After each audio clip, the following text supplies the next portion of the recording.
Hola amigos, ¿cómo están? Bienvenidos. Hoy vamos a hablar acerca de una empresa que me han pedido mucho en la comunidad de Instagram, de Netflix.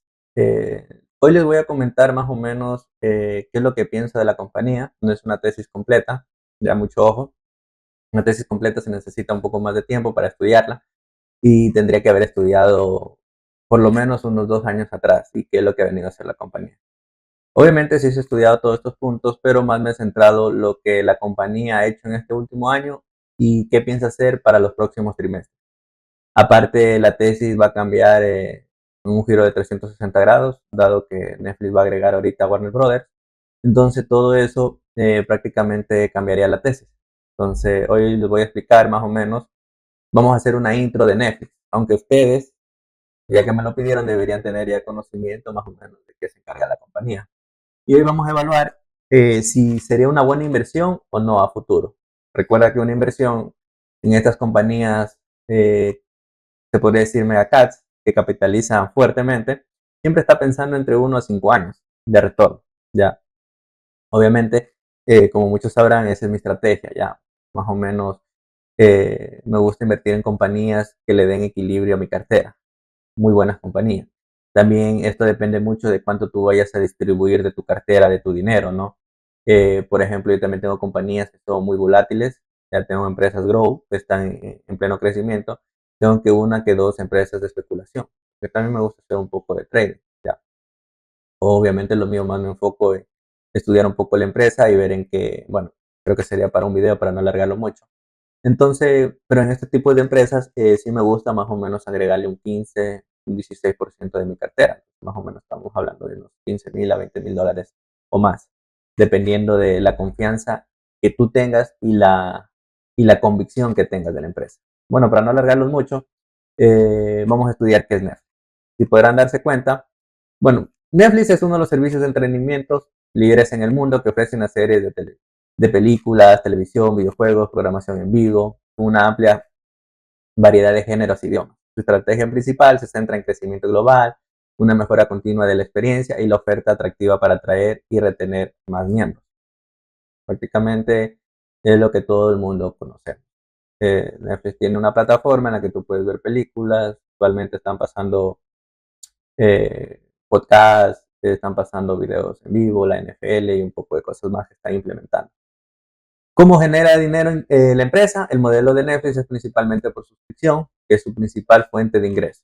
Ya, entonces, están los que son las cuotas de membresía, que provienen de tarifas mensuales, que obviamente se pagan, y esto varía dependiendo el país y el plan. De ahí viene la publicidad. Recientemente ellos han sacado, han expandido una oferta, un plan de suscripción con anuncios, que es obviamente un poco más económica que la premium. Y lo que genera también ingresos por ingresos publicitarios adicionales. Otras fuentes también obtienen ingresos menores de productos de consumo, de experiencias, tanto como son, como les dije, eventos en vivo, partidos de NFL, espectáculos únicos, licencias, productos de consumo, lanzamientos de videojuegos, entre otros. Por ejemplo, ahora en Tears, yo publiqué la semana pasada, si me sigues en Tears, yo estoy publicando todos los días noticias. Entonces yo publiqué que Mattel está haciendo un convenio con Netflix para poder sacar lo que son los muñecos, estos muñecos K-pop, ya de sus películas que han salido últimamente, y esto prácticamente ha sido un boom.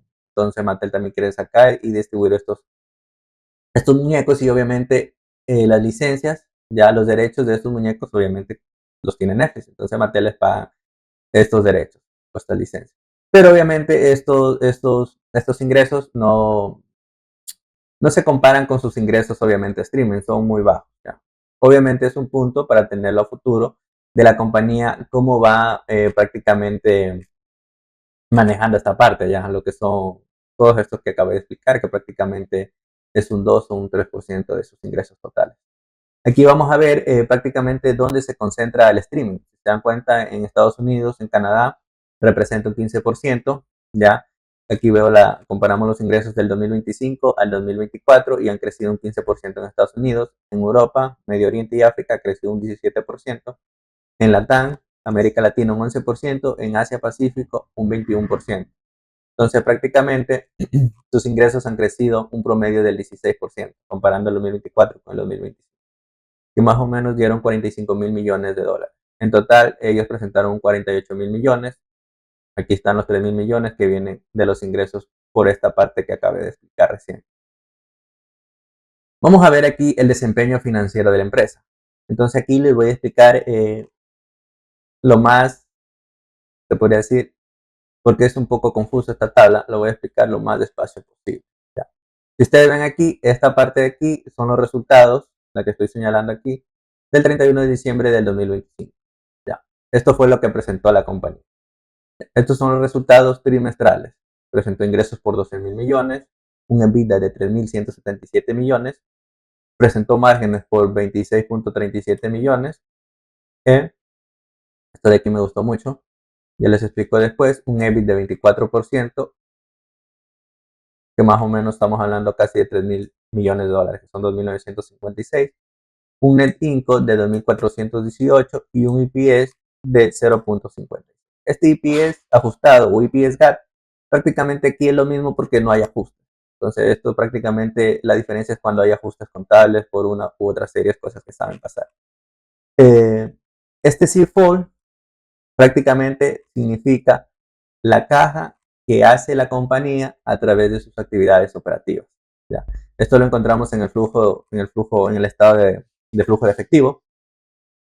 Y la compañía este trimestre ha generado 2.111 dólares, 2.111 mil millones de dólares en caja. ¿Ya? Hemos tenido un CAPEX de 239 comparado con el, el año anterior. Si se dan cuenta, había acá invertido, estos son los resultados del 31 de diciembre del 2024. Acá había generado, perdón, en CAPEX 158 millones y acá 239 millones. Mucho ojo con esto porque el CAPEX es muy importante, dado que la compañía depende mucho de lo que invierte en sus películas, en nuevas innovaciones de películas, sobre todo, de derechos, etcétera, etcétera.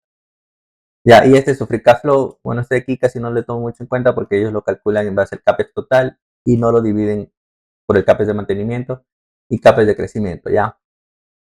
Estas son sus estimaciones. Esto era lo que estimaban los analistas antes de que Netflix saliera presentando sus resultados, ¿ya? Entonces ellos estimaban 11 mil millones, pero Netflix presentó 12 mil millones. ¿Cuál es la diferencia? La vamos a encontrar acá.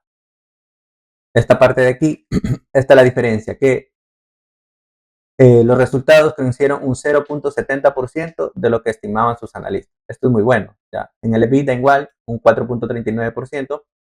El margen del EBITDA 93 BPS, que más o menos estamos hablando de una diferencia de prácticamente del 25% al 26%, más o menos casi un 1%, un 0.93%, porque 93 BPS, que son puntos básicos, significa 0.93%, porque un 0,01% es igual a un punto básico. Así se lo lee en estos análisis. Mira, en el EBIT ha crecido un 1, perdón, sus estimaciones, los resultados reales fueron 1.68 mayor que las estimaciones. Acá también tenemos 24 puntos mayores en el EBIT, en su margen de EBIT. En el net income creció 1.46, un EPS mayor de 1.50.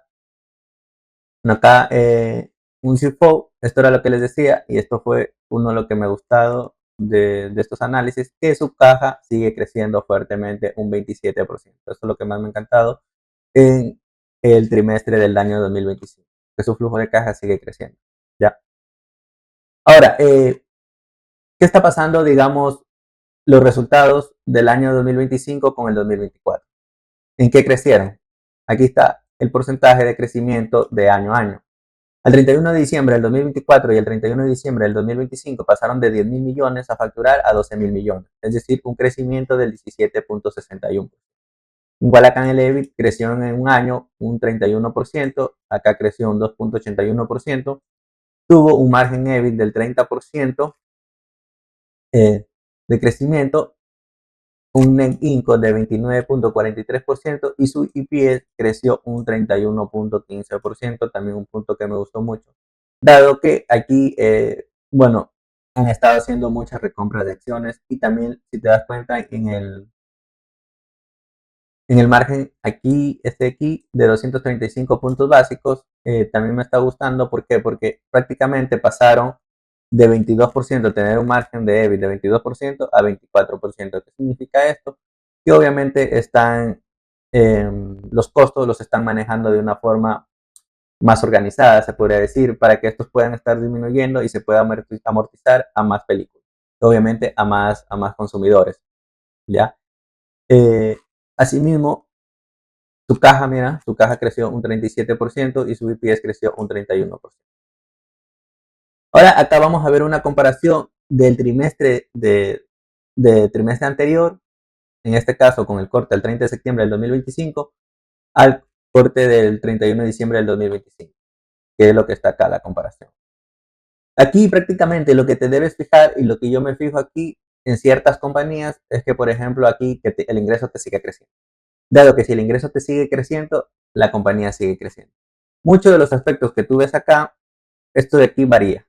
Varía porque Netflix es una compañía también que, bueno, debes entenderla, debes estudiarla mucho, porque es estacionaria. ¿Qué significa? Que hay ciertos trimestres que se disminuyen sus porcentajes, sus ingresos, sus EBITDAs, sus márgenes. ¿Por qué? Porque, por ejemplo, en diciembre, noviembre, diciembre no es muy bueno para Netflix, que la mayoría, por ejemplo, está concentrada en lo que son regalos, fiestas navideñas, eh, todo lo que ya conocemos, los juguetes y todas estas cosas. Entonces, mucho lo que hacen las personas es que cuando tienen que renovar los planes de Netflix o cuando tienen que cancelar, eh, no los hacen a tiempo, entonces esperan hasta enero para otra vez renovar estos planes. Entonces, siempre vas a encontrar esta diferencia. Si empiezas a analizar los años anteriores, siempre vas a encontrar disminuciones. Por ejemplo, aquí disminuyó el EBITDA del trimestre del 31 de diciembre al trimestre anterior, disminuyó un 7%. Acá también vas a encontrar que disminuyó el EBIT un 8%, pero obviamente esto de aquí siempre pasa por lo que la empresa es estacionaria. Aquí lo más importante con lo que te debes quedar es que la empresa sigue creciendo comparando de un año al otro, de un trimestre del año anterior con el trimestre del año actual. ¿Ya? Bueno, Netflix alcanzó 325 millones de suscriptores globales en el cuarto trimestre del 2025, sumando 25 millones de usuarios nuevos durante el año. Esto fue muy bueno. En el 2025 sumaron 25 millones de usuarios. En lo que es los negocios de la publicidad, estos crecieron 2.5 veces comparado al 2024, superando los 1.500 millones de dólares. Y la empresa espera que obviamente en este año del 2026 también pueda duplicarse y lleguen a los 3.000 millones de dólares en publicidad. Su engagement significa las horas de visualización totales crecieron un 2% interanual en la segunda mitad del 2025, destacando un aumento del 9% de su contenido original de la marca. Es decir, que del 9% fue más visto de su marca. Vamos a ver ahora lo que es la salud financiera de la compañía. La salud financiera prácticamente es cuánto tiene de liquidez la empresa o está endeudada.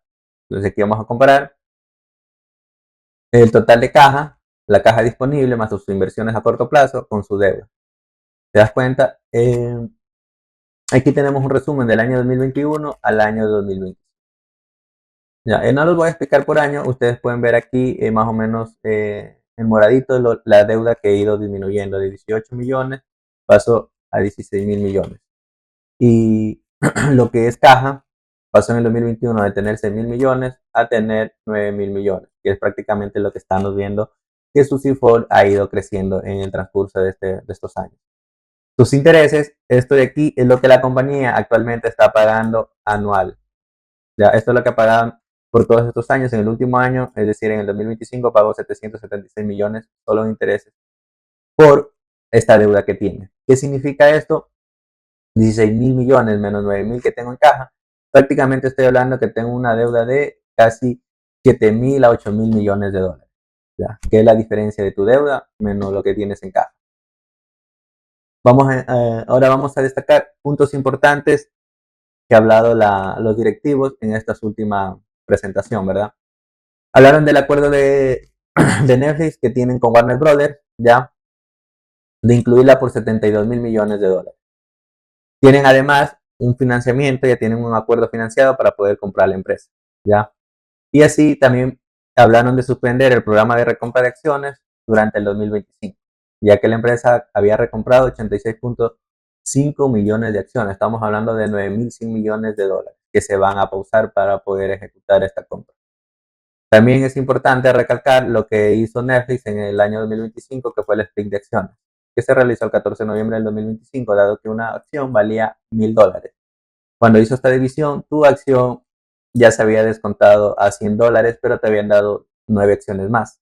Es decir, que tenías 10 acciones y cada una valorada en $100, que era lo mismo que tener una acción a $1.000.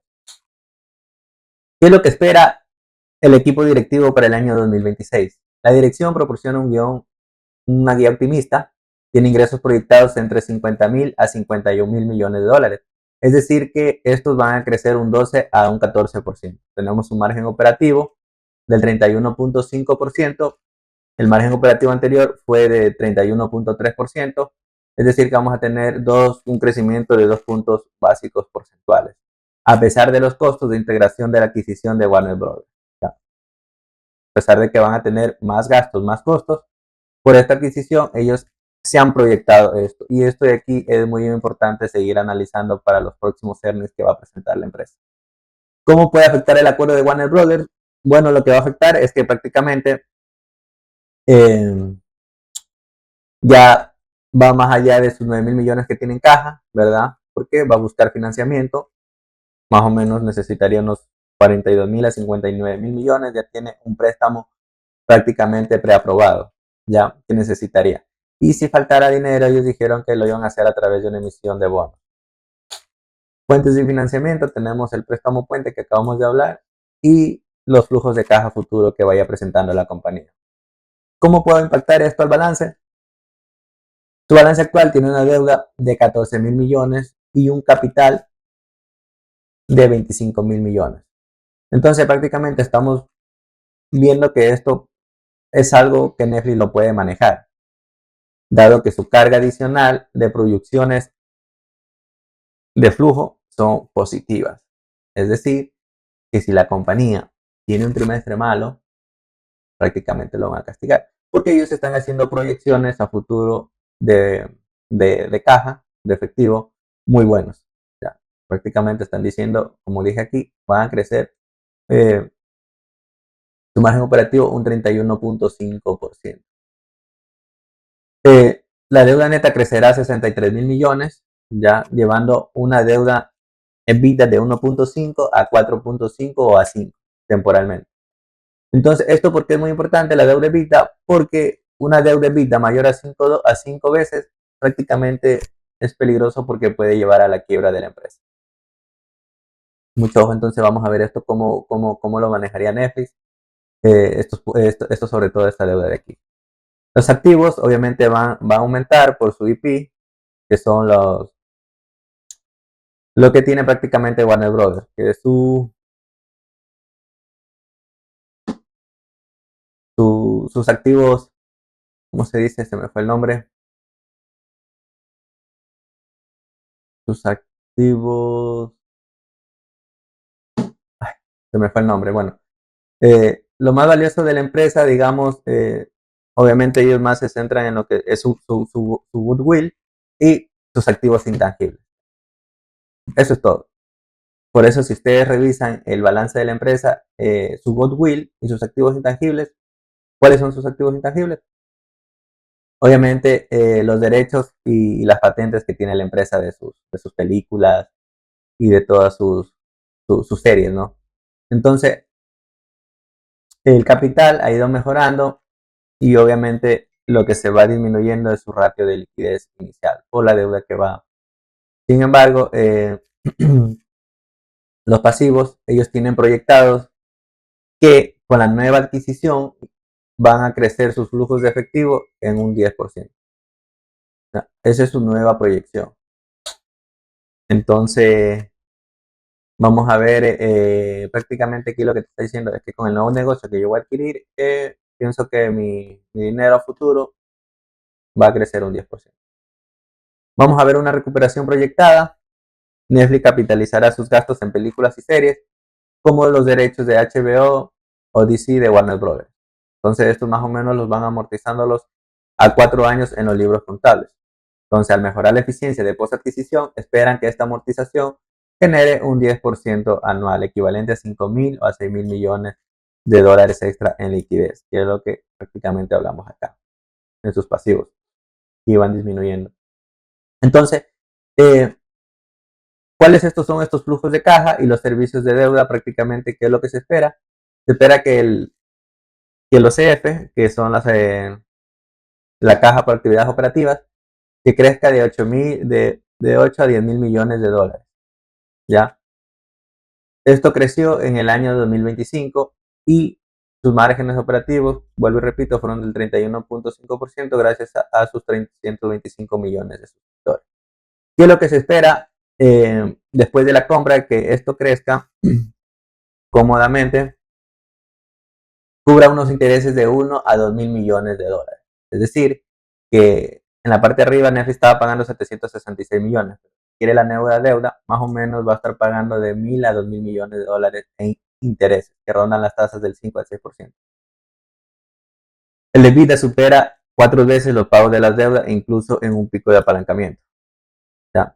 Warner Brothers aporta lo que son, bueno, lo que hemos hablado, sus patentes de Harry Potter, Juego de Tronos, entre DC Comics y otras cosas más.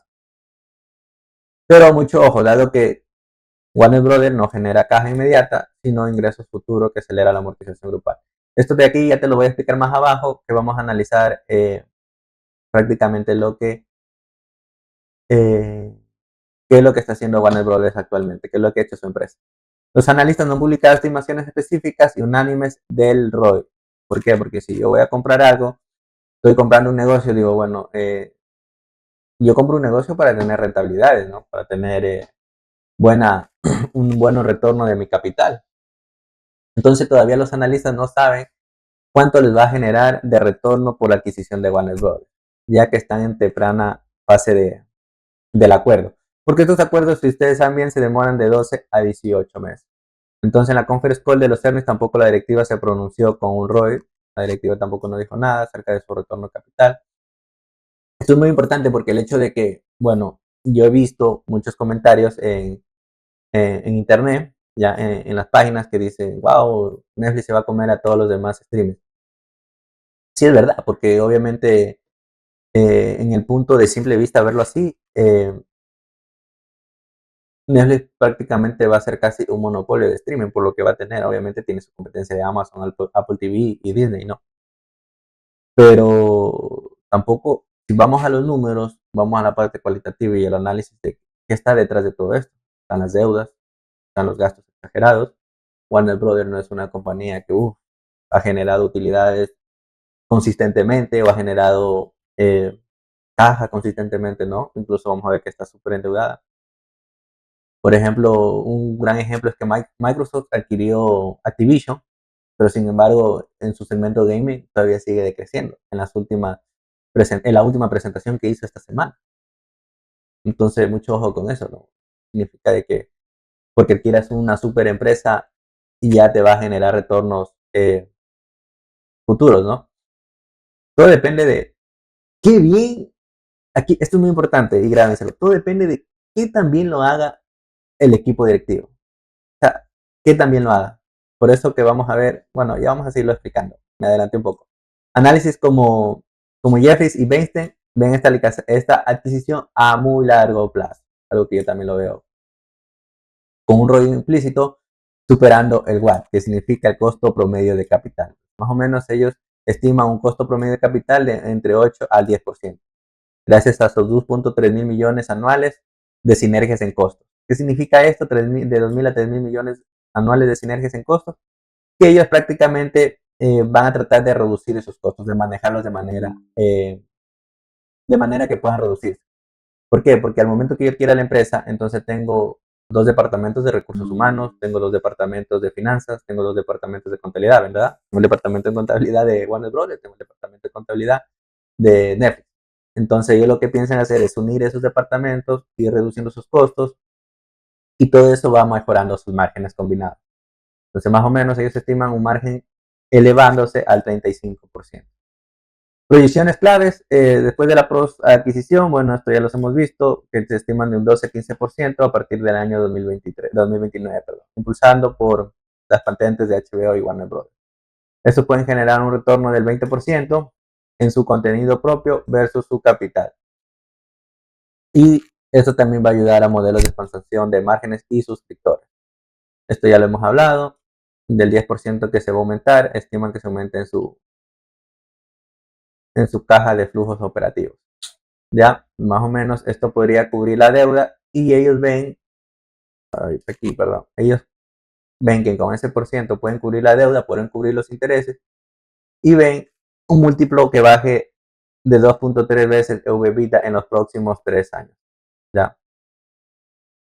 Entonces, vamos a revisar lo que hemos comentado Warner Brothers. Bueno, ¿qué realmente está comprando Netflix a la empresa? Aquí te lo voy a comentar muy rápido. Sus ingresos en el 2021 fueron de 3.600 millones a 7.671 millones. Ya, en los ingresos estamos muy bien, han ido creciendo. Pero si te das cuenta, aquí en el EPS, en el año 2021 ganó 1.54. Recordemos que el año 2021 fue donde hubo la impresión de dinero y toda la compañía se infló, ganó. Y bueno, eso fue, creo que ese año hay que dejarlo fuera de análisis porque es un año que fue muy bueno para las empresas. Pero si vamos al 2022, su EPS creció un menos 3 dólares por acción. Acá creció en el 2023 un menos 1.28 dólares. Y en el 2024 menos 4.62 dólares. No ha presentado 2025 porque todavía no ha presentado los R. Vamos a ver cómo han ido manejando su operating income, su EBIT. Si te das cuenta, esto era a lo que me refería.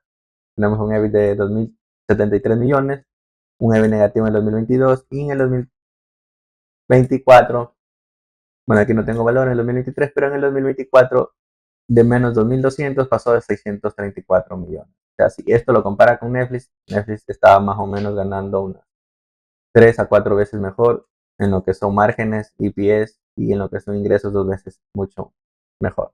Por eso es la líder del streaming. ¿Qué nos podemos hablar de Warner Brothers? Perdón, el total de sus activos, estamos hablando del 2024, fueron de 104 millones. 104 mil millones. Esto de aquí es lo que les comentaba. Si vamos a revisar el balance, su goodwill y sus activos intangibles, que son sus patentes y todas estas vainas, sus derechos, es prácticamente representa el 70%. El 70% proviene de eso. Y vas a saber por qué, porque sus pasivos estamos hablando de 69 mil millones. Ahora Warner Bros. Al 2024 tiene un capital de 34 mil millones. En el último trimestre del año 2025 que presentaron, más o menos este capital se iba reduciendo a 29 mil millones de dólares. ¿Cuánto pagó Netflix más o menos por esta empresa? Estamos hablando que de su equity está pagando casi 2 veces más. 2.5 veces más. Ahora, aparte de que Netflix va a comprar Warner Brothers y va a generar una deuda, Warner Brothers está súper endeudado. Tenemos una deuda al año 2024 de 37 mil millones de dólares. Al 2025, si no mal recuerdo, creo que iban por los 33 mil millones de dólares y una caja de 5.300 millones al 2024. Entonces, Warner Brothers desde el 2022 se endeudó. ¿Por qué se endeudó? Porque si no se endeudaba iba prácticamente a quebrar. Entonces, esto más de estudiar un poco más la historia, que pueden estudiarlo ustedes, por qué se endeudó tanto la compañía. Aquí ha ido disminuyendo y apenas su caja, su efectivo que tiene, apenas se ha mantenido. O sea, pasó de 3 mil millones del 2021 a 5 mil millones en el 2024. Así, casi nada, casi 1.000 millones. Entonces, esto es lo que prácticamente no me gustó. Hacemos el escenario sencillo después de la adquisición. Vamos a hacer un escenario qué es lo que puede pasar después de que Netflix adquiera Warner Bros. En el último año Netflix generó 48 mil millones de ingresos, tuvo un EBIT de 12 mil millones, un free cash flow que va entre 8 mil a 9 mil millones. Warner Bros. Tuvo ingresos por 27 mil millones, un EBITDA de 8 mil millones, un EBIT que va de 1 a 1.5 mil millones y un free cash flow de 4.500 millones. Recordemos que Warner Bros. Tiene una deuda de 30 mil millones. La deuda actual de Netflix, neta, me faltó ponerle aquí neta, es de 9 mil millones. La deuda de Warner Brothers es de 30 mil millones de dólares asumida, que es lo que más o menos tiene hasta el 2025, el último trimestre presentado. Si sumamos esto, la deuda neta total está llegando a los 108 mil millones más los 69 mil millones de adquisición, perdón, del préstamo que van a realizar para poder realizar la adquisición. Entonces, más o menos, Netflix va a tener un flujo, se puede decir un flujo de efectivo libre de 13 mil millones de dólares al año. Entonces, ¿qué tendría que salir perfecto para que esto funcione? Vuelvo y repito, todo depende aquí de cómo vaya a manejar los costos y ciertas estacionalidades, como lo maneje los directivos de Netflix. Entonces, más o menos, ellos creen que, digamos, su contenido, su flujo de caja siga creciendo entre 4.000 a 5.000 millones, tanto por streaming como por publicidad. Y ellos ven un desapalancamiento de 5 a 7 años. Entonces, con estos datos, con estos números, vamos a tener un flujo de caja de 6.500 millones, una deuda neta de 108 mil millones, una deuda free cash flow que va de 16 a 17 veces, un EBITDA de 18 mil millones y una deuda EBIT de 5.8 veces. Esto, como les expliqué, mayor a 5 es prácticamente la quiebra de una empresa pequeña. ¿Por qué? Porque los intereses, y lo único que puede quebrar una compañía son los intereses bancarios o intereses financieros. Entonces, esto de aquí es prácticamente lo que debe interesarse tanto el inversor como el equipo directivo en ir disminuyendo esta parte de aquí. En el caso de Netflix, es una empresa muy grande, una empresa ya madura, se podría decir, y esto yo creo que lo va a manejar bien, y lo que va a hacer lo más pronto posible es desapalancar esto de aquí. No estar tan apalancado en su deuda, por eso recorta la recompra de acciones para poder salir lo más pronto posible de esto prácticamente, que es lo que va a tener atorado Netflix, ¿ya? Aquí vamos a ver prácticamente qué es lo que ha hecho Netflix desde el 31 de diciembre del 2023 al 31 de diciembre del 2029. Son las estimaciones de los analistas que ellos estiman. Te das cuenta, en el 2024 creció, digamos, lo que son sus EPS, ya, lo que es la rayita verde, en un 64%, y sus ingresos crecieron en un 15%. En el 2025 creció un 27% sus EPS, sus ingresos crecieron un 15%. 2026, ¿cuánto estiman ellos que crezca o disminuya su EPS? Va a disminuir de un 27 a un 23%, en el 2027 un 22%, en el 2028 un 17% y en el 2029 un 14%. Así mismo, sus ingresos van a pasar de crecer un 15% a un 9% en el 2029. Esto es saludable y siempre se hace que sus analistas estiman disminuciones de la empresa. ¿Por qué? Porque la empresa, conforme vaya avanzando, va haciéndose más y más grande. Y para que una empresa muy grande siga creciendo es muy difícil. Entonces esto hace que ellos reduzcan sus porcentajes de estimación. Dado que la empresa prácticamente, si sigue creciendo, ya va a ir ocupando mayor parte del mercado. Entonces aquí es muy importante leer qué es lo que la empresa puede hacer para que esto de aquí pueda seguir creciendo. Por lo general, las innovaciones, el gasto de I+D que haga la compañía es muy, muy importante que ustedes lo analicen, porque esto es básicamente el impulso de una empresa. Entonces, compañías como Meta, como Google, como todas estas empresas tecnológicas, invierten miles de millones en I+D. Y esto hace que esto de aquí siga creciendo. En vez de ir para abajo, va a ir para arriba. O se mantenga por lo menos.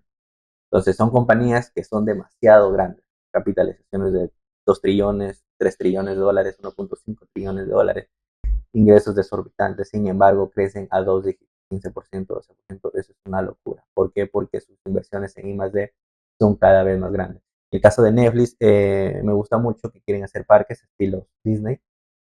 Quieren dar como que esa nueva sensación, esa nueva experiencia al usuario, ¿no? En base a sus éxitos que ha tenido, ¿no? Y a sus licencias y derechos de sus películas y todas estas series que ellos han creado, ¿no?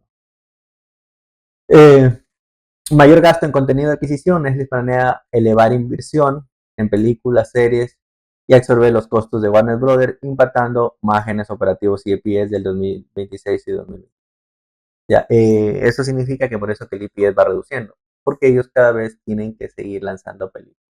Les voy a ser sincero, yo hace 4 o 3 años tenía Disney en mi portafolio. Cuando lo investigué, bueno, aunque es un poco diferente, totalmente se puede decir un 50% de la tesis con Netflix, porque Disney su mayor recursos de ingresos son por los parques que tiene, por los parques temáticos, ¿no? Y esto con del streaming, recién salió Disney Plus, creo que se llama, no recuerdo muy bien, salió en el 2022 y bueno, creo que cambió todo. Pero lo malo de estas empresas es que necesitan mucho CAPEX para poder hacer estas películas. Recuerda que una película a veces se gasta en 800 millones, 1000 millones, 900 millones. Y es muy difícil amortizar estos costos. ¿Por qué? Porque necesitas muchos usuarios. Ellos amortizan estos costos en base a tus usuarios. Es como una empresa industrial. Obviamente son dos cosas muy diferentes, pero para que me entiendas, una empresa industrial, tú mientras mayores unidades produzcas, menor va a ser tu costo. Ya no es lo mismo tener una empresa que produzca 1000 millones de unidades X o una empresa que produzca 100 millones de unidades X. ¿Por qué? Porque la de 1000 millones puede tener un costo de 0.2 centavos, mientras la de 100 millones puede tener un costo de 0.30 centavos. Ya, entonces igual acá es lo mismo, funciona lo mismo con estas empresas de streaming. A mayores usuarios, mayor será la amortización de sus costos. Entonces ellos gastan mucho en lo que son las películas y a veces cuando una película no es muy buena, obviamente hace que sus costos, perdón, sus ingresos disminuyan y sus costos aumenten. ¿Por qué? Porque ellos dependen de esto, de que las películas tengan éxito y sus series. Guía por debajo de las expectativas, proyecciones del 2026. Ellos esperan 76 centavos versus 82 centavos esperados. Obviamente su EPS iba a disminuir porque obviamente van a haber mayores, ¿cómo se llama?, gastos, dado que vienen los gastos financieros por los préstamos que realicen, y también aquellos gastos que obviamente no se ven, que son los gastos por la adquisición, que estos varían de 2.000 a 3.000 millones de dólares. ¿Cuáles son estos gastos de adquisición, de fusión? Que te cobran los abogados, los gastos de reestructuración, todo esto que no se ha mencionado antes. También recorta sus ingresos y su operating income o EBIT en un 3%. Menor crecimiento de suscriptores y engagement, pues, y precios más altos. Es decir, que cada vez no significa que va a tener menos suscriptores, sino cada vez como la compañía se va haciendo más grande, cada vez van a haber menos suscriptores. Digamos, si en el año pasado agregaron 25 millones, cada vez agregan 20 millones, 19 millones, 18 millones. ¿Por qué? Porque ya van prácticamente acaparando todo el mercado. Ahora vamos a lo más importante y creo que es lo que más estaban esperando y lo que más les encanta. Pero sé que la evaluación es muy importante porque prácticamente es lo que me va a decir si la empresa está barata o está cara. Pero antes de hacer una evaluación es muy importante entender todo lo que te acabé de decir, todos estos aspectos, porque si tú no tienes estos aspectos y la compañía sigue cayendo, no vas a tener la convicción de decir, oye, estoy en una buena empresa o estoy en una mala empresa. Ya, ¿qué es lo que realmente hace que sea una buena empresa o una mala empresa?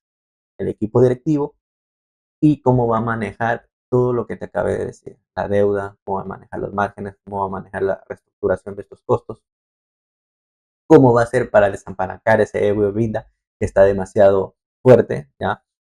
Todos estos puntos que te acabé. Entonces yo una evaluación lo hago por PEG, prácticamente es el precio sobre la tasa, perdón, el PER, Price Earnings Ratio, sobre la tasa de crecimiento del beneficio que vaya a tener el EPS. Para el 2026, un PER forward de 10.69 con un crecimiento esperado al 9.9%, yo espero que mi PEG sea de 1.08. 2027, espero que mi PEG sea de un 0.92. 2028, un 0.78. Esto de aquí es muy bueno, ¿por qué? Porque un PEG de 1 es prácticamente significa que la empresa está a un precio normal, no está ni tan cara ni tan barata. Un precio menor a 1 significa que la empresa está un poco infravalorada, es decir, que está barata. Entonces, este es uno de los puntos que yo utilizo para poder analizar una empresa. Obviamente, a un PEG de 2 significa que la empresa está demasiado cara. ¿Ya? Otro múltiplo que yo utilizo también es el múltiplo PER, que es el más usado a nivel mundial. Todo el mundo lo usa, todos los accionistas, y el más fácil de entender. Que más o menos lo que te estoy acá uniendo es el múltiplo PER con la tasa de crecimiento que se espera para los próximos años. Si vamos a hacer una comparación del año 2020 al año 2026, perdón, a enero de 2026, más o menos la compañía en el año 2020, bueno, esto es algo exorbitante, una empresa de streaming tecnológica que cotice a estos múltiplos 71 veces, era demasiado cara. O sea, en este punto de aquí creo que no era un buen momento de entrar en la compañía, demasiado sobrevalorada. Esto de aquí no, no era algo que se iba a mantener en el tiempo. Entonces, más o menos estamos hablando, imagínate, Tesla está actualmente cotizando a 120 veces, pero Netflix no es Tesla, dado que Tesla tiene muchos fanáticos, muchos fans, lo llamo así, pero también depende mucho de sus innovaciones a futuro y creen ciegamente su CEO, dado que se podría decir que su historial ha hablado mucho. ¿Ya? Prácticamente fue el primero en innovar en los carros eléctricos y creen demasiado en él. Yo en lo general no tengo acciones de Tesla, estoy muy al margen de eso. Me gusta la empresa sí, pero para mi parecer a este múltiplo de aquí está demasiado caro. Tal vez una buena corrección podría estar entrando. Entonces, un múltiplo promedio de Netflix, estamos hablando de 42 veces y un múltiplo mínimo de 15 veces. Múltiplo mínimo más o menos fue en el año 2022, donde todas las empresas se pusieron baratas y era un buen momento de entrada. Y aquí, gracias a Dios, fue donde yo pegué, se podría decir, con Google, hice mis primeras inversiones y gracias a Dios me ha ido muy bien. Ahora, yo te pregunto, si en los últimos 5 años, del 2020 a 2026, estamos evaluando la compañía, actualmente, ¿cuál es el múltiplo que está cotizando la empresa? Si puedes verlo acá arriba, a 27.8 veces. ¿Cuál es un múltiplo adecuado para esta compañía? Aquí voy a hacer una pausa para que te pongas a pensar antes de seguir avanzando el video. ¿Cuánto le pusieras de múltiplo a esta empresa? Yo te digo, 25 veces es un múltiplo promedio para Meta, para Google, eh, para Tesla también podría ser 25 veces, para Nvidia. Apple y Microsoft siempre han cotizado un poquito más, creo que sería unos 3 a 5 puntos. Para ser conservadores, tal vez le pusieron 28 veces o 20 veces. Tal vez a Microsoft le diera 2 puntos más a 30 veces. Pero, ¿cuánto crees que esta empresa sería un múltiplo promedio para ti? ¿Mm?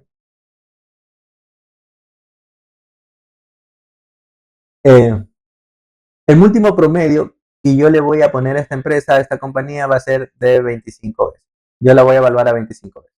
Entonces, tú aquí, tú la puedes evaluar a 30 veces. Ya depende, vuelvo y repito, como he dicho en otros videos, depende de qué tan bueno crees que la empresa pueda seguir creciendo, qué tanto crees en la compañía. Puedes tener mejores cosas que yo tal vez no he visto. Puedes ver otras cosas que yo no he visto, vuelvo y repito. Todo depende de cuánto le vayas a poner a la empresa, ¿ya? Entonces, yo creo que para mí 25 veces está más que bien. Puedes cotizar, puedes ponerle a 30, o otra persona también puede decir, sabes que no, mira, yo creo que la compañía sería bueno 20 veces. Esto depende mucho de cuánto crees y en base a todo lo que te he dicho, y si comparas con otras empresas de streaming, cuánto está cotizando, cuánto crees que podría ir cuánto crees que podría más o menos la compañía, se podría decir, su múltiplo per promedio, cuánto crees que debería cotizar, 25 o 30 veces. Esta es una evaluación del precio que sale en base a esta tabla. Esta tabla de aquí, bueno, yo la he hecho, yo tengo un software de TIKR que yo pago, tengo aquí una suscripción anual, este es uno que yo hago para evaluar mis inversiones. Bueno, prácticamente todo lo de acá es de TKR, pero aquí ellos sacaron un nuevo formato para evaluar tus inversiones. Vamos a hacer un historial, vamos a evaluar el historial de la empresa, qué he hecho en un año, qué he hecho en 5 años y qué he hecho en 10 años. Sus ingresos en un año han crecido un 15% promedio, en 5 años han crecido un 12% y en 10 años ha crecido un 20%. Su net income ha crecido un 22% en un año, en 5 años un 11% y en 10 años apenas un 1.6%.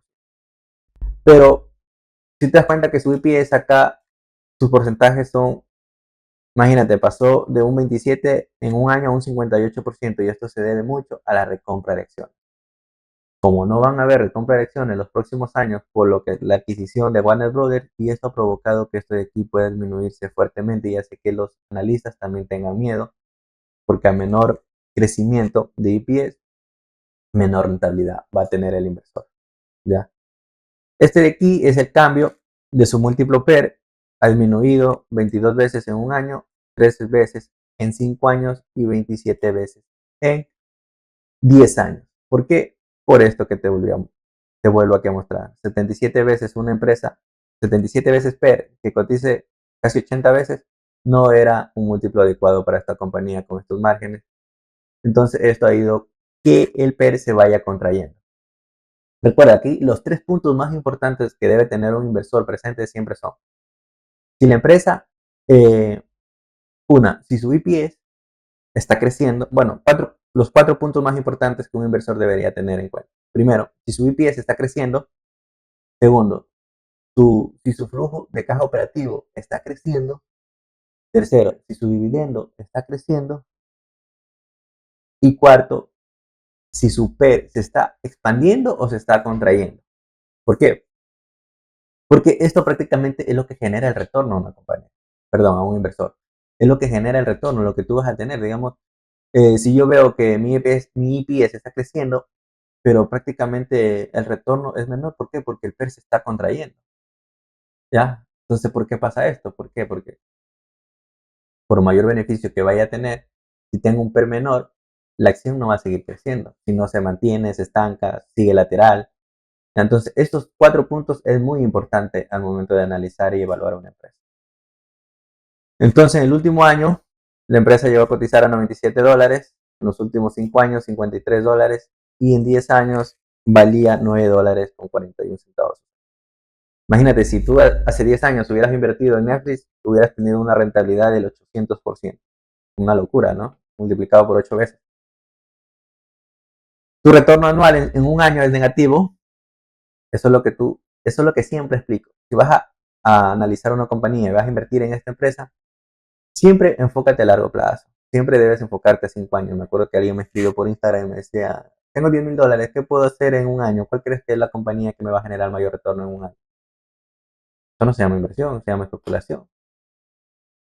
Y esto pasa porque muchas empresas de energía y muchas empresas de, en este caso, empresas espaciales, empresas de drones, ya todas estas han crecido un 300, un 400%. Y también piensan que van a encontrar una empresa así que les va a hacer crecer. Esto es muy rara vez que pasa. Por eso siempre digo, trata de equilibrar tu cartera. Si lo quieres hacer, está bien, porque yo también lo hago. Pero si estás empezando, si estás aprendiendo, si ves que muchas cosas de lo que te he explicado aquí todavía no entiendes, no pierdas tu dinero. O sea, como dijo Warren Buffett, regla número 1, no pierdas el dinero. Regla número 2, no olvides la regla número 1. Porque aquí es fácil perder el dinero. Incluso el día de ayer subí un post en Tears y en Instagram lo compartí. Si tú pierdes un 20%, necesitas un 25% para recuperar. Si tú pierdes un 50% de tu inversión, necesitas un 100% para recuperar. Ahora, si tú pierdes un 70% de tu inversión, necesitas un 233% para recuperar esa inversión. Mira que es una locura. Tu retorno hace 5 años es de 9.4% y en 10 años hubieras tenido un retorno anualizado del 24.6%, que es algo muy bueno, algo increíble para esta empresa. O sea, imagínate, ni un banco te va a pagar 24% anual. ¿Qué es lo que yo estimo para el 2025 al 2030, en estos 5 años? Aquí tengo un escenario bajo, un escenario intermedio y un buen escenario. Ya, estos números de aquí yo los he puesto y yo lo que yo pienso, lo que yo estimo aquí he sido un poco más conservador. En el escenario bajo estimo unos ingresos del 9.8% que crezcan en los próximos 5 años. Aquí un escenario normal un 10% y un buen escenario que crezcan un 12%. ¿Por qué un 12%? Porque la directiva y los analistas estiman que sus próximos ingresos crezcan un 12 a un 14% en el año. Aquí vemos un 30% que van a crecer su net income, un 29% y un 34%. ¿Ya? Su EPS va a crecer un 14%. Bueno, aquí no hay mucha variación, excepto en un escenario más optimista, un 19%. ¿Ya? Precio de la acción, ¿cuánto estimo yo en los próximos años? En un escenario pesimista, que la acción esté en $121, en un escenario normal, $135, y en el mejor de los escenarios, un $184. ¿Cuánto te va a generar esto de retorno en los próximos 5 años? En un escenario pesimista te puede generar un 43%, en un escenario normal un 59% y un mejor escenario puedes doblar con un 117%. Estamos hablando que en el escenario más optimista puedes tener una rentabilidad anualizada del 21%, más o menos de lo que estábamos hablando acá. En un escenario poco optimista, o sea, un escenario normal, un 12% y en el peor de los escenarios, un 9%. ¿Vas a perder dinero? No, pero tampoco se podría decir que no vas a ganar mucho dinero como puedes esperar. Aunque una persona dice, bueno, a mí esos porcentajes de anuales, esos retornos anuales para mí son muy buenos. Yo con eso me quedo tranquilo, no armo problema, duermo tranquilo, no estoy que estar mirando el precio, que la acción porque está cayendo, porque está subiendo. Oye, si lo que me estás diciendo aquí que en 5 años mi inversión va a generar, en el peor de los escenarios, $121, no voy a perder dinero. O sea, no voy a perder dinero. Y ya historialmente ya te lo ha confirmado. O sea, lo que ha pasado hace 5, 10 y hace un año. Entonces, obviamente si vendes tu acción en el primer año solo porque va cayendo, obviamente, mira, ¿ves? Mucho ojo con esto, puedes perder dinero. Pero a 5 y a 10 años no vas a perder dinero. Por último, y para los que les gusta mucho el análisis técnico, ya, aquí tenemos el RSI, más o menos está cotizando casi a 40 puntos. Aquí he hecho un análisis, siempre hago este tipo de análisis. Este de aquí es la media 200, ya, esto es lo que les encanta a los fondos de inversión. Compañías que estén mayor a la media 200 compran, para hacer, porque se viene un rally. Entonces, siempre compran empresas así para ganarse a corto plazo, tipo como un swing trading. Entonces, si voy a ver, de la media móvil ha caído un 28%, de sus altos históricos más o menos está cayendo casi un 50%. ¿Cuál es el precio que está cotizando actualmente? A lo que estoy grabando este video, está más o menos en $86 por acción. ¿Cuál es un precio óptimo para mí? Para mí, yo creo que esperaría este punto, $70. Creo que me daría un poquito más de margen. Pero creo que lo más importante es, creo que yo, bueno, si llega a 70 empezaría ya a abrir una pequeña posición, ya me daría un poquito más, mejores retornos, un mejor margen de seguridad. Pero lo que más me interesaría es qué van a decir en el segundo trimestre de la empresa. O sea, qué piensa hacer la directiva, cómo va manejando esto de los costos, cómo piensan hacer la reestructuración, quiero más información, en qué tiempo piensa pagar la deuda, cómo piensan, van a tener un enorme apalancamiento, cómo piensan deshacerse de eso lo más pronto posible. Porque imagínate, todo el free cash flow se va en deuda. Van a tener menos dinero para invertir, para su CAPEX, para nuevas películas, qué sé yo, o sea, son muchas cosas, muchas preguntas que todavía tengo y yo esperaría los próximos earnings, o si vuelve aquí el precio 70, yo creo que podría estar abriendo una posición. Más o menos los volúmenes, ¿qué es lo que nos dicen los volúmenes? Aquí he hecho como un pequeño resumen. Vemos que claramente aquí la empresa tiene una descendencia bajista, ¿verdad? Y prácticamente aquí los verdes, las velas verdes con las verdes rojas, es que esto nos indica que más hay, si se dan cuenta, más hay vendedores que compradores. Entonces, a la mínima subida, ¡prac!, venden venden para sacar cierta rentabilidad. O a la pequeña subida, lo que hacen son vender y sigue cayendo la empresa.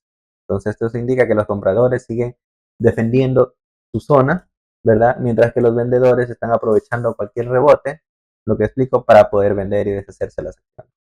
Ahora, yo creo que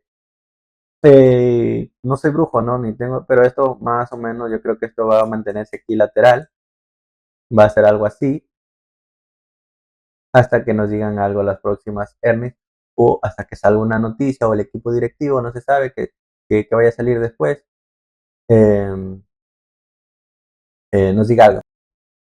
Bueno amigos, esto ha sido todo mi análisis de Netflix. Se me pasó por alto. Les voy a publicar en Instagram y en Tips algunos prints que no los he puesto aquí en el video por falta de tiempo y también se me pasó por alto. Los vamos a subir y los vamos a analizar, que son prácticamente cuánto es lo que estiman los analistas y los inversores para los próximos 12 meses, el precio de la evaluación y la evaluación de Netflix. Espero que te haya gustado este video. No dejes de darle like, comparte, esto me ayuda a seguir, me ayuda a incentivar a seguir subiendo más videos y poder compartir con más personas. Y así como Netflix, poder amortizar mis costos de mi tiempo que me lleva en hacer todos estos análisis y poder también hacer estos videos.